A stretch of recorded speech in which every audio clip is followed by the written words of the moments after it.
សួស្តីអ្នកទាំងគ្នានៅក្នុងដៃខ្ញុំនេះគឺជាទូរស័ព្ទ Oppo Reno 15F 5G ចង់ដឹងទូរស័ព្ទមួយនេះខុសពីចំនួនមុនយ៉ាងម៉េចអត់តោះមកមើលការ review របស់ខ្ញុំទាំងអស់គ្នា Oppo លើកនេះបានចេញសេរីរចនាថ្មីសម្រាប់ Oppo Reno 15 Series 5G នេះវាមានសេរីរចនាបែបពន្លឺវេទមន្តដែលវាចាំងផ្លេកដូចពន្លឺ Aurora អញ្ចឹង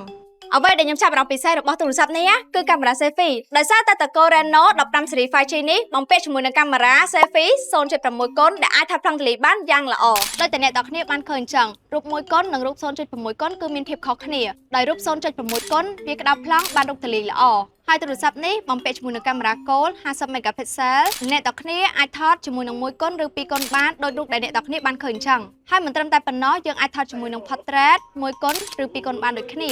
ប៉ុន្តែពេលដែលយើងថតជាមួយនឹង2កុណរូបភាពគឺស្អាតជាងបើនិយាយពី AI វិញ Oppo គឺពិសេសមែនតើមុខងារ AI Portrait Glow ដែលអាចឲ្យរូបអ្នកទាំងគ្នាពីងងឹតទៅជាភ្លឺបាននិយាយរួមទៅមុខងារនេះគឺពិសេសមែនតើខ្ញុំនឹងណែនាំមុខងារថ្មីមួយទៀតដែលមានតែ Oppo ទេដែលមានគឺមុខងារ Pop Out អ្នកទាំងគ្នាអាចមើលនៅក្នុងវីដេអូនេះបាន Oppo Reno 15F 5G នេះមានថ្មធំ 7000 mAh ជាមួយនឹងបច្ចេកវិទ្យាសាកថ្មលឿន 80 វ៉ាតដែលអ្នកទាំងគ្នាសាកថ្មមួយពេញអាចប្រើពេញមួយថ្ងៃដោយមិនផេះខ្លាចទៅអស់ថ្មទេអ្នកទាំងគ្នាទូរស័ព្ទមួយនេះមិនត្រឹមតែមានរូបរាងប្រណិតហើយថតរូបបានស្អាតទេថែមទាំងមានអាយក្រោះការពារទឹក IP69 ទៀតដែលវាការពារការជ្រាបទឹកនិងធូលីបានល្អមែនទែនអញ្ចឹងអ្នកដែលគាត់កំពុងតែស្វែងរកទិញទូរស័ព្ទថតរូបស្អាតថ្មធំសាកថ្មចូលលឿនធន់នឹងការជ្រាបទឹកអ្នកទាំងគ្នាអាចងាកមកប្រើជាមួយនឹង Oppo Reno 15 Series 5G នេះបានអញ្ចឹងវីដេអូខ្ញុំថ្ងៃនេះមានតែប៉ុណ្្នឹងឯងជួបគ្នានៅវីដេអូក្រោយបាយបា